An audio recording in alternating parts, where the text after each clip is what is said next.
Pô, tá gravando. Tá? Já. Não é pra gravar, cara. Mas fazer o que esses colegas não estão fazendo? Podemos começar? Podemos. Bom, pessoal, boa noite. O nosso grupo, como está explicitado aí no slide, é o tema do mundo.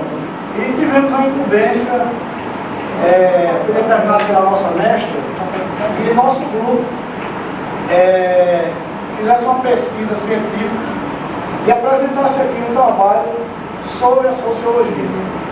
Certo? Estão fazendo. Podemos começar? Podemos. Bom, pessoal, boa noite.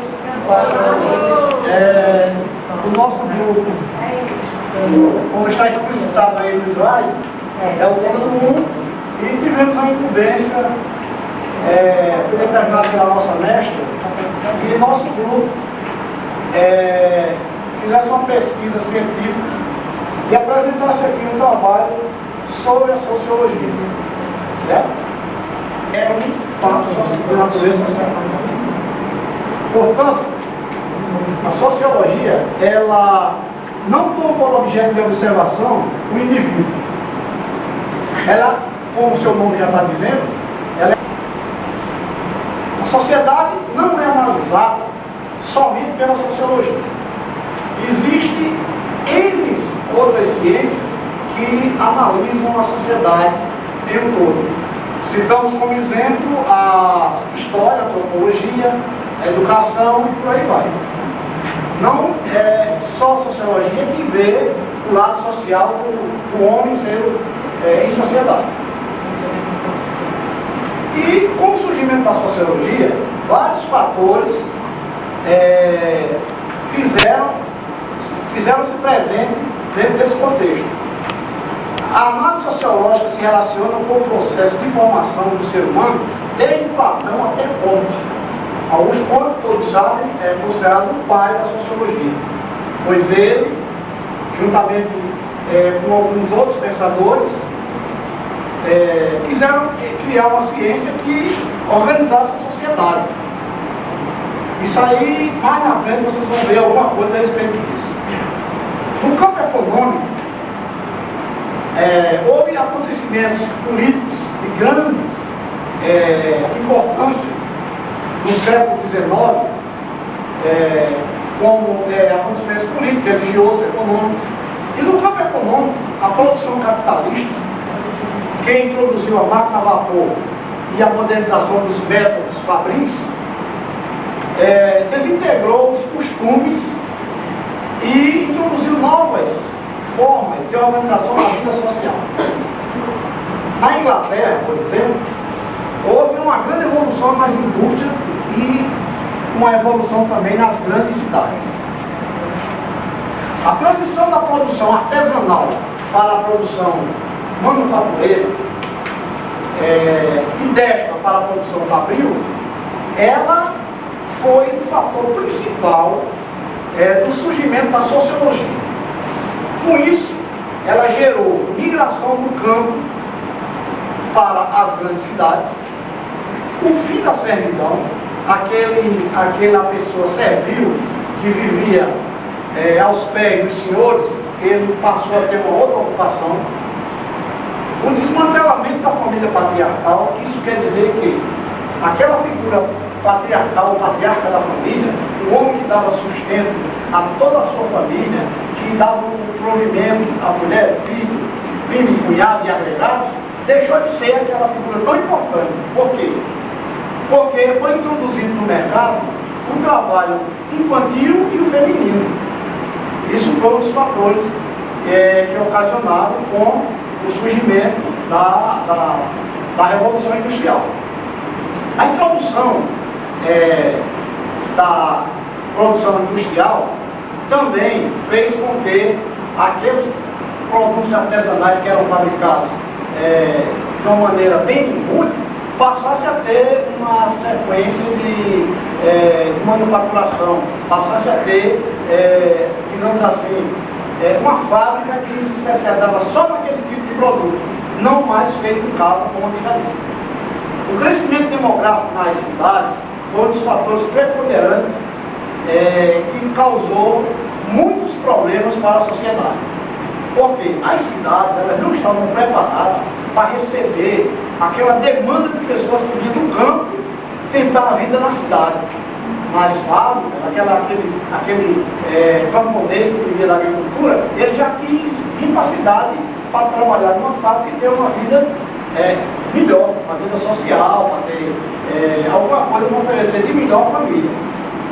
E, devido a isso, as cidades não tinham estruturas básicas para enfrentar essa grande demanda.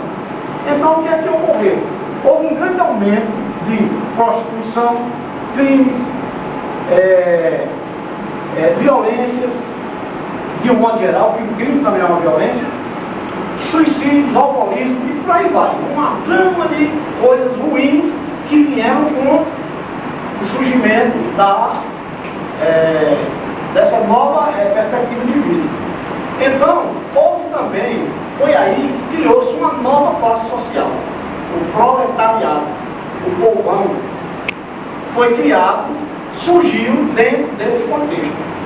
Então, surgiu uma nova classe social que não existia. Antigamente era o senhor e camponês. Então, criou-se o proletariado que foi viver nas cidades. No campo político, foi aí onde nós tivemos uma grande reforma. Porque a condução política feudal era fator de estagnação econômica, aumentando cada vez mais o nível de pobreza. Vou citar um exemplo aqui bem palpável. O feudo, eu acho que vocês sabem, o feudo eram grandes propriedades que tinha um senhor que era proprietário latifundiário, que era proprietário daquela grande propriedade, e esse senhor feudal, ele dividia aquele latifúndio em glebas, nós hoje chamamos de lote, e fazia donatário. Pessoas de seu conhecimento, pessoas de suas amizades, pessoas de sua confiança, ele fazia doação de glebas de terra para aquela pessoa trabalhando. Só que para isso tinha um preço, não era de graça. Preço esse que saía muito caro para aquela pessoa que passava a se tornar vassalo do senhor feudal.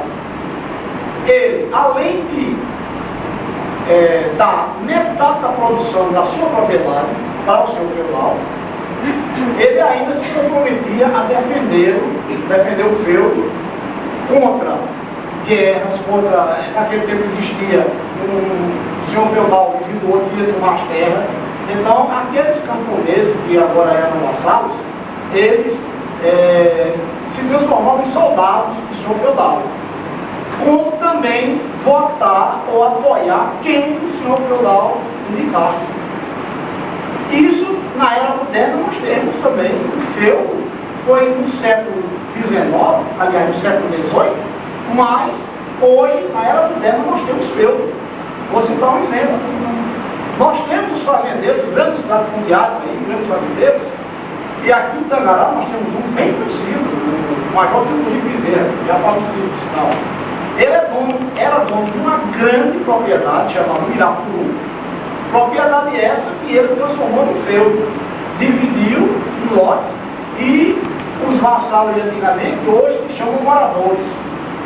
Dava para aquele morador explorar aquela terra.